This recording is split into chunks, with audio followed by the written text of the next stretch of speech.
So next time you head out on the town, remember to bring some extra cash. Austin cab companies and the city transportation department have agreed to raise cab fares by 13%. Whether or not Ginobili would play was a game-time decision. Turned out to be just what the Spurs were missing, putting 17 up on the scoreboard.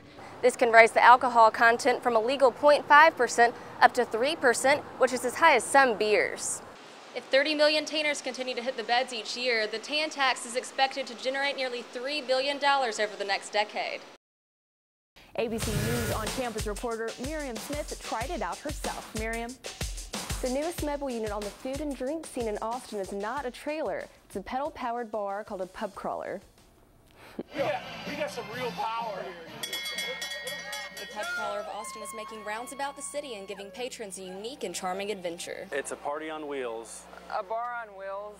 A pedal-powered mobile bar. San Antonio native Jennifer Elliott experienced her first pedal pub on a business trip last year. She brought the idea back to Austin and felt confident that it would be an instant hit. Austin being a group of people that I think they like exercise, but they also like to have a good time. And they're green because you're not polluting the environment. So I think it was many factors that brought us to this. Pedaling can work up a sweat, although there are a few non-pedaling seats available. It's much easier sitting on the back row than it is pedaling because that's a little hard work. Some of the grades are a little steeper than others, and people have to really work a little bit more arduously than what they normally do.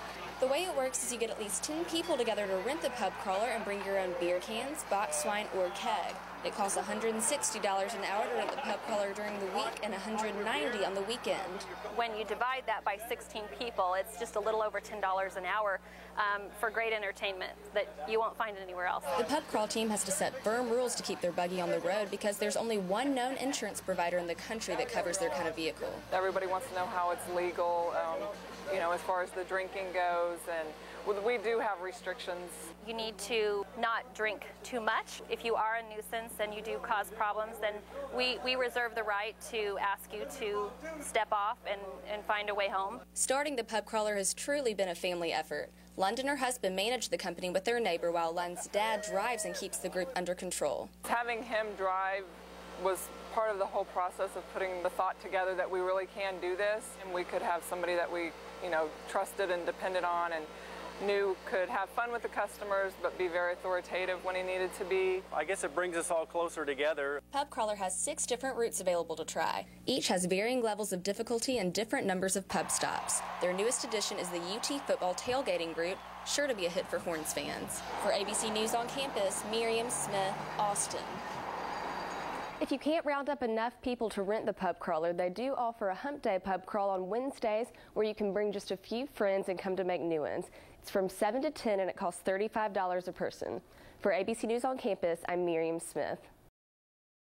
Whitney Barton, a hotel management major from Alabama, found the perfect summer job to jumpstart her career, an internship with the Four Seasons. I heard about it through my teacher at school. She told us that they had a really good program, and so she thought I should apply. But as weeks passed, Barton's hours kept getting longer and her tasks started to look more like labor than learning. The off-site wedding where we literally were servers, I felt like at that moment we should have gotten paid. Some view the growing popularity of unpaid internships as a sign that employers use interns for free labor. You can't work slave labor in America anymore. Spivey explains the difference between a valid learning experience and an illegal internship. Where does the benefit fall? And when it gets to be all in favor of the employer, then the employee should be compensated. Internships can also be illegal if the intern is asked to work too many hours. Any employer that works an employee over 8 hours a day and number one is not paying that employee is taking a serious risk. One intern was afraid to talk about his actual work schedule. To be honest, I should a little bit lie. I guess I'm only able to say that I work 40 hours. But off camera, Naguib later admitted that he actually works 70 hours a week. Despite the possibility of getting overworked, most people agree that unpaid internships, including those here at the Four Seasons, can be beneficial as long as you're able to afford working for free. They're walking away with experience as well as a well-read resume and a possible job here at Four Seasons. Whitney says some of her jobs as an intern were perhaps too similar to those of paid employees, but she feels the internship will make her more competitive in the job market. I think it's good experience because you can only learn so much in class. If you think there's a possibility that your unpaid internship may be illegal, talk to your local employment attorney, as each case is unique. Miriam Smith, Texas News Watch. ABC News on Campus reporter Miriam Smith went to the most recent event in San Antonio. Good morning. Thanks, Quita. These rock and roll races are different than your average marathon because there are concerts at each mile marker along the way.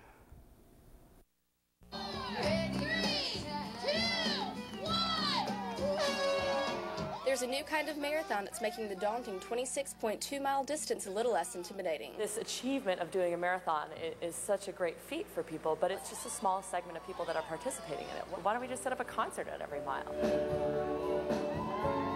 The founders of the Rock and Roll Marathon series thought combining live music with running would get more people interested in marathons. So if you're out there thinking, gosh, I could never run 26.2 miles, but I could run from stage to stage and take a break and dance and sing a little bit and then keep running on. It is good to have the encouragement out there, the extra music to kind of take your mind off your legs. It provides a little bit of a distraction and, you know, a little beat to go on with you. It just helps enhance that runner's high that we already have. In 1998, the only rock and roll marathon was in San Diego.